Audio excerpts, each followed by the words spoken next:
Terima kasih Tuhan. Engkaulah pengharapan kami satu-satunya dalam hidup ini Tuhan. Karena kami tahu hanya berada di dalam Tuhan. Kami senantiasa kuat. Kami senantiasa mampu Tuhan untuk menghadapi setiap tantangan hidup yang Tuhan izinkan terjadi atas hidup. Terima kasih Bapa. Terima kasih. Biarlah kami senantiasa ada di dalam anugerah. Kami senantiasa ada di dalam naungan-Mu Tuhan. Karena sampai detik hari ini kami boleh melihat bahwa Tuhan senantiasa menyertai langkah hidup kami.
senantiasa memegang tangan kami.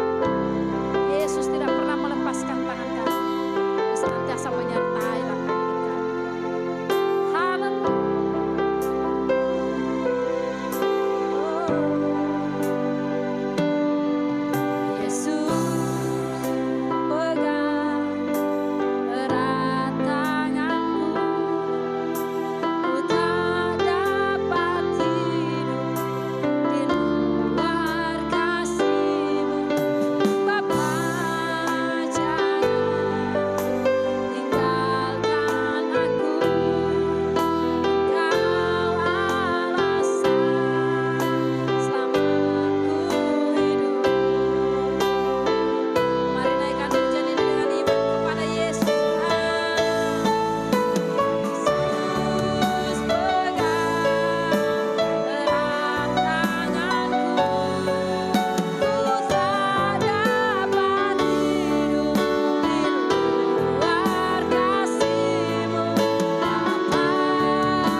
Shalom Bapak Ibu Saudaraku yang dikasih Tuhan Yesus Kristus. Kita percaya semua bahwa dalam anugerah Tuhan dan dalam penyertaan Tuhan, kita sudah menguji menyembah Tuhan bersama-sama dan di bahasanya kita akan belajar kebenaran firman Tuhan. Kita satu dalam doa. Bapak, kami bersyukur buat kebaikan-Mu saat hari ini. Terima kasih buat anugerah, terima kasih buat kasih setia Tuhan. Biarlah firman-Mu hari ini yang kami akan pelajari bersama-sama membuat kami semakin hari semakin berkenan di hadapan Tuhan. Semakin hari hidup kami semakin hidup benar di hadapan Tuhan. Kami percaya ketika kami hidup kudus, kami hidup benar, maka Tuhan yang senantiasa membela kehidupan kami, memberikan kemenangan demi kemenangan. Berkati kami hari ini bersama-sama, yang menyampaikan maupun yang mendengar, kami percaya Tuhan memberkati kami. Dalam nama Tuhan Yesus, kami berdoa mengucap syukur. Haleluya. Amin. Shalom Bapak Ibu Saudaraku yang dikasih Tuhan Yesus Kristus. Mari hari ini kita akan belajar kebenaran firman Tuhan bersama-sama. Bahwa saudara dan saya, kita sudah memperingati hari kematian Yesus Kristus dan kebangkitannya. Tetapi saya akan menyampaikan juga kebenaran firman Tuhan hari ini. Tidak putus-putusnya bahwa mari kita menghargai kematian Yesus. Kita menghargai pengorbanan Yesus. Kita menghargai perjuangan Yesus, dia mati di kayu salib untuk menebus segala dosa-dosa saudara. Yang saudara berhutang dengan dosa sudah diselesaikan oleh Tuhan Yesus. Maka dari itu jangan sia-siakan pengorbanan Yesus di kayu salib.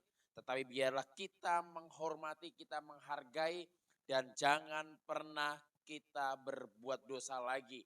Dan jangan pernah kita menyalibkan Yesus yang kedua kalinya. Bapak Ibu Saudara, biarlah kita mati dan kita bangkit bersama dengan Kristus. Saya percaya kalau saudara mati dengan Kristus dan saudara mematikan kedagingan saudara, mematikan segala tingkah laku kita yang tidak benar di hadapan Tuhan, maka saya percaya saudara akan bangkit bersama dengan Kristus. Usaha pekerjaan saudara bangkit, pelayanan saudara bangkit, bahkan iman dan roh saudara akan bangkit. Nah, kita akan bersama kebenaran firman Tuhan, belajar kebenaran firman Tuhan bersama-sama di dalam Roma 6 ayat yang pertama sampai ayat yang ke-14. yaitu Roma 6 ayat yang pertama sampai ayat yang ke-14. Firman Tuhan berkata demikian, mati dan bangkit dengan Kristus.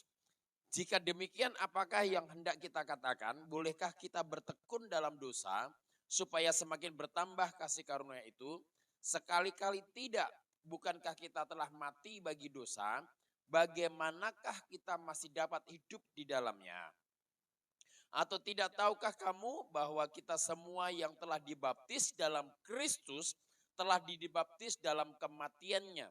Dengan demikian kita telah dikuburkan bersama-sama dengan Dia oleh baptisan dalam kematian, supaya sama seperti Kristus telah dibangkitkan dari antara orang mati oleh kemuliaan Bapa. Demikian juga kita akan hidup dalam hidup yang baru. Sebab jika kita telah menjadi satu dengan apa yang sama dengan kematiannya, kita juga akan menjadi satu dengan apa yang sama dengan kebangkitannya. Karena kita tahu bahwa manusia lama kita telah turut disalibkan supaya tubuh dosa kita hilang kuasanya, agar jangan kita menghambakan diri lagi kepada dosa. Sebab siapa yang telah mati, ia telah bebas dari dosa. Jadi jika kita telah mati dengan Kristus, kita percaya bahwa kita akan hidup juga dengan Dia. Karena kita tahu bahwa Kristus sesudah Ia bangkit dari antara orang mati, tidak mati lagi, maut tidak berkuasa lagi atas Dia. Sebab kematiannya adalah kematian terhadap dosa, satu kali dan untuk selama-lamanya. Dan kehidupannya adalah kehidupan bagi Allah. Demikianlah hendaknya kamu memandangnya, bahwa kamu telah mati bagi dosa, tetapi kamu hidup bagi Allah dalam Kristus Yesus. Sebab itu hendaklah dosa jangan berkuasa lagi di dalam tubuhmu yang fana, supaya kamu jangan lagi menuruti keinginannya. Dan janganlah kamu menyerahkan anggota-anggota tubuhmu kepada dosa untuk dipakai sebagai senjata kelaliman. Tetapi serahkanlah dirimu kepada Allah sebagai orang-orang yang dahulu mati, tetapi yang sekarang hidup. Dan serahkanlah anggota-anggota tubuhmu kepada Allah untuk menjadi senjata kebenaran. Sebab kamu tidak akan dikuasai lagi oleh dosa, karena kamu tidak berada di bawah hukum Taurat, tetapi di bawah kasih karunia. Saudaraku yang dikasihi Tuhan Yesus Kristus, ini kebenaran firman Tuhan yang mengingatkan kepada kita semua. Jangan sampai kita membuat Yesus mati yang kedua kali. Nah, di sini firman Tuhan ayat yang ke-13, ayat yang ke-10, firman Tuhan berkata kematiannya. Berkata demikian, sebab kematiannya adalah kematian terhadap dosa, satu kali dan untuk selama-lamanya. Bahwa kematian Yesus cukup satu kali untuk menebus dosa-dosa saudara, bahwa kematiannya bukan karena kesalahannya. Kematian Yesus bukan karena apa yang ia lakukan, tetapi kematian Yesus adalah karena kematian dosa yang kita lakukan. Maka dari itu, kalau kita sudah tahu persis, kita sudah tahu betul bahwa kematian Yesus itu karena dosa kita, maka jangan pernah kita menyalibkan Yesus yang kedua kali. Kita berbuat dosa lagi, kita sudah tahu ini salah, kita berbuat dosa lagi. Bapak Ibu Saudaraku yang dikasihi Tuhan Yesus Kristus. Tetapi biar lewat kebenaran firman Tuhan hari ini, kita menghargai, kita menghormati. Bahkan bahwa kematian Yesus itu adalah satu hal anugerah yang luar biasa. Seharusnya saudara dan saya yang harus mati di kayu salib. Tetapi karena kasih karunia Tuhan, Dia rela mati untuk menebus segala dosa-dosa saudara, untuk membayar segala dosa-dosa saudara dan saya, sehingga saudara dan saya boleh mendapatkan kasih karunia Tuhan. Nah, banyak orang-orang Kristen yang hari-hari ini, mereka dibaptis secara selam iya, tetapi ketika selesai dibaptis mereka masih melakukan dosa, masih menyalibkan Kristus yang kedua kalinya. Nah, kalau kita sudah dibaptis selam, kalau kita sudah dibaptis di dalam nama Bapa, Putra, Anak, dan Roh Kudus, seharusnya dosa-dosa kita, tingkah laku yang Tuhan tidak inginkan dalam kehidupan kita, tingkah laku yang tidak benar yang kita lakukan, seharusnya sudah dikubur bersama-sama dengan Kristus dan kita bangkit bersama-sama dengan Kristus dan kita boleh mendapatkan kehidupan yang kekal. Nah, Bapak Ibu Saudaraku yang dikasihi Tuhan Yesus Kristus, mari hari-hari ini jangan kita menyia-nyiakan pengorbanan Yesus di kayu salib. Kita jangan pernah menyia-nyiakan apa yang Tuhan sudah berikan dalam kehidupan saudara dan saya, yaitu keselamatan, pengorbanannya di kayu salib. Jangan pernah menyia-nyiakan. Kita belajar untuk hidup benar di hadapan Tuhan. Belajar hidup berkenan di hadapan Tuhan. Saya percaya kalau hidup kita berkenan di hadapan Tuhan, maka Tuhan yang akan membela dalam kehidupan saudara dan saya. Ayat ke-10 di sini sudah sangat jelas bahwa sebab kematiannya adalah kematian terhadap dosa. Ini dosa saudara dan saya. Satu kali dan untuk selama-lamanya. Dan kehidupannya adalah kehidupan bagi Allah. Saudaraku yang dikasihi Tuhan Kristus, bahwa sebab siapa yang telah mati, ia telah bebas dari dosa. Ini saya percaya setiap orang yang sudah mati, maka dia tidak akan bisa lagi berbuat dosa. Maka dari itu Bapak Saudaraku yang dikasihi Tuhan Yesus Kristus, kalau kita sadar bahwa dalam diri kita sudah dibaptis oleh Tuhan, di dalam nama Bapa, Putra, Anak, dan Roh Kudus, berarti kita sudah mati. Dengan kata lain bahwa kita sudah tidak bisa berbuat dosa lagi. Kalau kita sadar bahwa dalam diri kita sudah dibaptis, jangan berbuat dosa lagi. Sudah tahu itu istrinya orang, masih kita ganggui. Sudah tahu itu kita suaminya, dia itu suaminya orang, kita masih ganggui dia juga. Sudah tahu itu bukan milik kita ambil itu barangnya orang. Saudaraku yang dikasihi Tuhan Kristus, mari hari-hari ini menghargai akan pengorbanan Yesus di kayu salib. Kalau saudara bisa menghargai, merenungkan kebaikan Tuhan, saya percaya kita belajar untuk meninggalkan apa yang Tuhan tidak mau dalam kehidupan saudara dan saya. Nah, Bapak Ibu Saudaraku yang dikasihi Tuhan Kristus, bahwa di dalam Roma itu sudah sangat jelas. Nah, saudaraku yang dikasihi Tuhan Kristus, bahwa sebetulnya kita memiliki begitu banyak utang dosa. Tetapi lewat kematian Yesus, pada waktu Yesus mau mati pada saat hari itu, di dalam Yohanes 19 ayat ke-30. Sesudah Yesus meminum anggur asam itu, berkatalah ia, sudah selesai. Lalu menundukkan kepalanya dan menyerahkan nyawanya. Saudara, seharusnya yang menyelesaikan utang piutang dosa kita, perbuatan-perbuatan yang tidak berkenan yang kita lakukan itu, seharusnya yang menyelesaikan itu adalah kita. Tetapi oleh kasih karunia Tuhan, Yesus rela mati, rela disiksa, rela mati di kayu salib. Dan dia berkata, sudah selesai. Puji nama Tuhan. Kita punya Tuhan yang hebat, Tuhan yang luar biasa, yang mengorbankan dirinya untuk saudara dan saya, yang seharusnya kita yang harus menanggungnya. Tetapi Yesus rela mati di kayu salib, supaya saudara dan saya, kita boleh memperoleh kehidupan yang kekal. Ibu saudara, mari hari-hari ini kita menghargai pengorbanan Yesus di kayu salib.